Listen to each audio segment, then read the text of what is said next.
Hey YouTube, just want to make a quick video here about how to break a bead on a trailer tire and then mount a new tire. Been watching a bunch of different videos, figured I'd just make one here and using the different techniques without using a whole lot of specialty tools. Just kind of pay it forward for the YouTube community. As you can see, it started raining on me, so I'll just try to make a quick clips of what it is I'm doing. I'll try to do my best to explain it. Anyway, that's about it. First off, I'm going to take the valve stem off. Alright, air is going out. Since it's raining, I'll show you the technique here in my garage instead of doing it on the truck, so that way I don't have to fumble with the phone and also the tires. So this is what I'll be doing.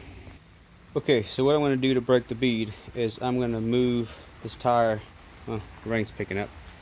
But anyway, so I'm going to use this scissor jack here, the Widowmaker, and to break the bead, I'm just going to put this tire underneath my trailer hitch. And then what I'll do is I will put this jack next to the rim, try not to touch the rim, but get as close as you can. And then what I'll do is I'll jack this up and brace this side underneath the trailer hitch. And you just keep going until this thing's fully extended. And it should break, but if it doesn't break, which it didn't work for me the first time, was that when I had this jack fully extended and it didn't break, I just took a sledgehammer and just kind of beat around it, and then it gave. And I did that for the front and the back side, so that's what I'll be doing. Oh, and side note, prior to me breaking the bead, I'll wet the around the rim with some soapy water just to give it some lubrication. That way, seems like everyone's doing it. It kind of helps with breaking the bead and also with mounting the tires. Alright, this tire was a little easier. You can see the jack is fully extended and it just popped the bead. So I didn't even have to use the sledgehammer this time. Awesome. Now to the other side. Back side is a little stubborn. You can see that it's fully extended, but the bead didn't pop. So what I'm going to do is I'm just going to take a sledgehammer, my trusty friend here, and just kind of beat, not gently, but you know, a little forceful. Just watch for it to bounce back and either hit the truck or hit you in the face. So just be careful with that and don't hit the rim. Those are it. Alright, well, the jackhammer didn't do anything. So I got a few sheets of 1/4-inch plywood.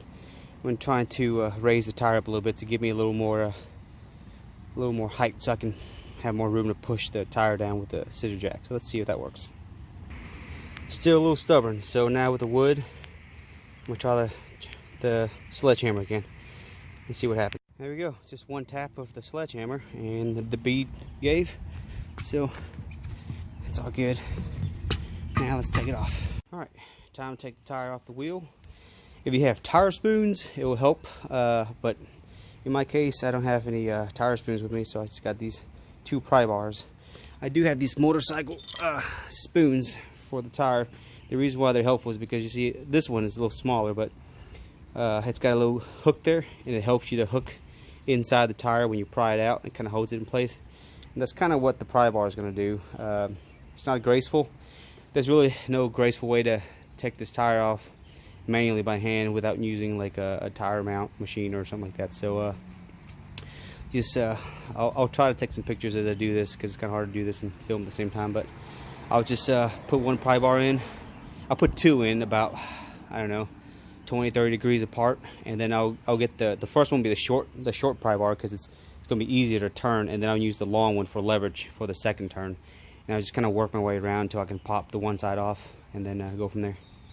Oh, a little side note I've learned from the last tire I did is that it's easier to take the tire off with the rim facing up where the valve stem is, because inside the rim, the back side of it is a little the walls, I guess, are a little thicker or something. It's just easier to get the pry bar in through the front.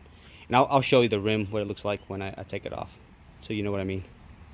So this is the position that I'm going to start with. I'm going to try to pry it out with the short one first. Maybe I'll go with the long. Whichever one's going to be easier. You're going to figure this out when you do it yourself. Take out whichever, pry back whichever one's easier, and then work on the second one, and then just work your way around the rim. Alright, well, that was exhausting. Alright, so now that the top is up, I found it pretty easy, for me anyway, is to stand it up, and then try to pry from the back forward to get the rim off. I'm going to see if I can set up and show you. Alright, so I got my pry bar through here all the way to the other side, and with the hook facing down so that way it's gripping onto the rim. I don't know if you can see it. Sorry, right there.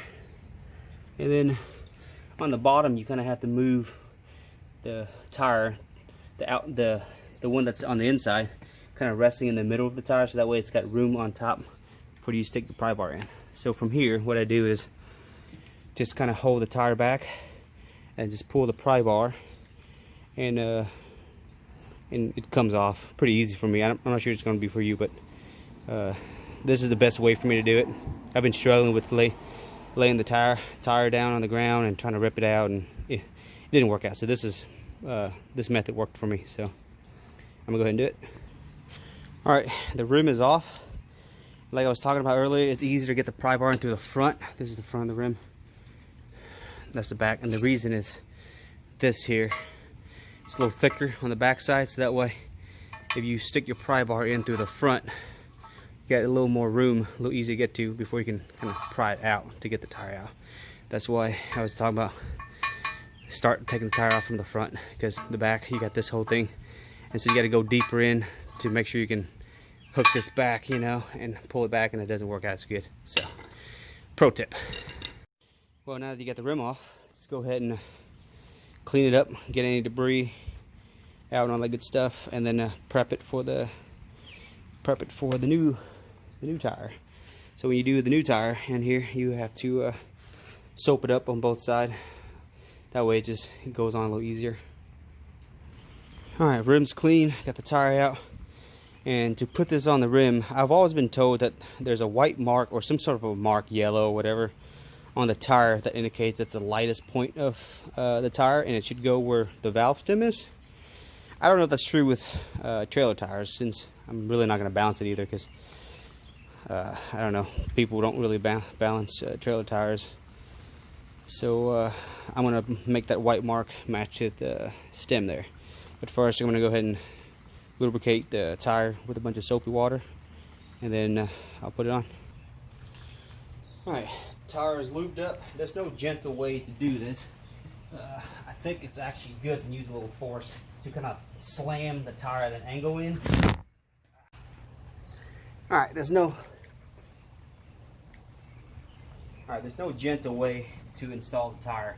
It's actually helpful to just kind of at an angle slam the tire in at an angle into the rim, and then just kind of work your way in. You should be able to do without having to pry it in. It worked last time, so let's hope I didn't jinx myself. You gotta lift it back up like that. It went in. So now I'm gonna line up my white mark with my valve, pry bar.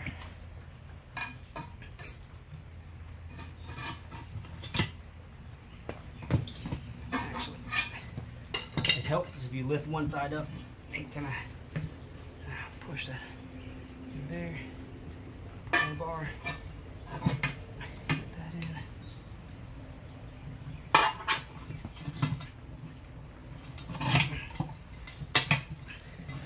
It's not pretty, but it's effective. Gonna stand on the rim. Got a little overzealous there.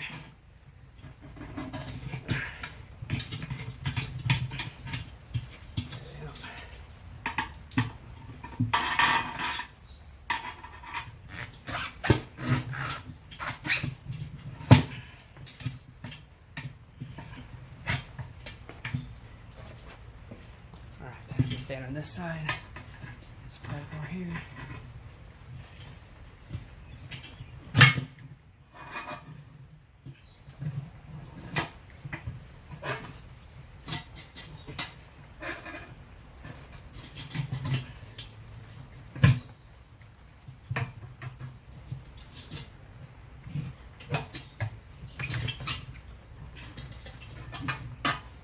Just work a little bit at a time. Don't get too far ahead like I did there. Just make it harder for yourself. Last here.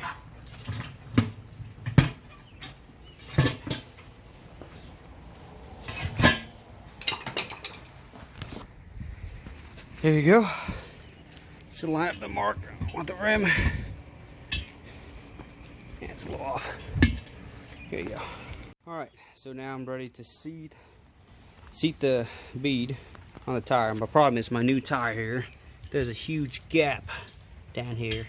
So I saw this from another channel, Extreme Budget, had a really genius idea, and that was the only method that seemed to work for me, because I tried the strap method where you strap in the middle of the tire and try to ratchet it in to get the outside walls expand to where it touches the rim until you can use an air compressor. It didn't work because I had such a huge gap in there that the air would just escape. So Extreme Budget, what he did was he just went ahead and just seated the bead on the back side all the way in, and then he would put some even pressure on the top to push the rim down to where it touches the inside wall of the tire on top, and then he just used an air compressor and turn it in. So what I'm going to do is I'm going to go ahead and seat the back, and then I will do the rest. Well, first make sure that the marks still match on this side. I'm going to go ahead and still got my soapy towel here. Get the walls lubricated, and now it's going to get in. Just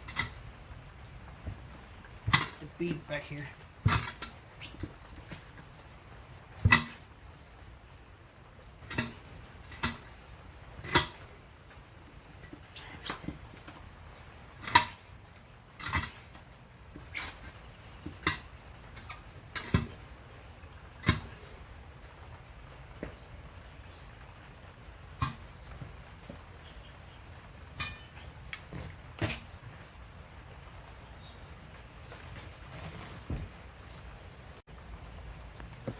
Alright, it took a little bit of convincing, but I got to not see it all the way, but I think it's close enough for me to air this up. So let's see if it works.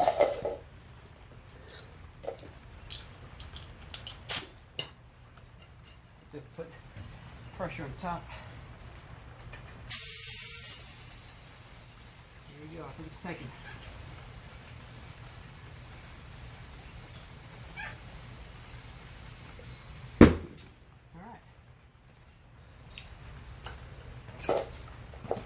So now, just air it up to the appropriate pressure, and then put it back in your vehicle or trailer.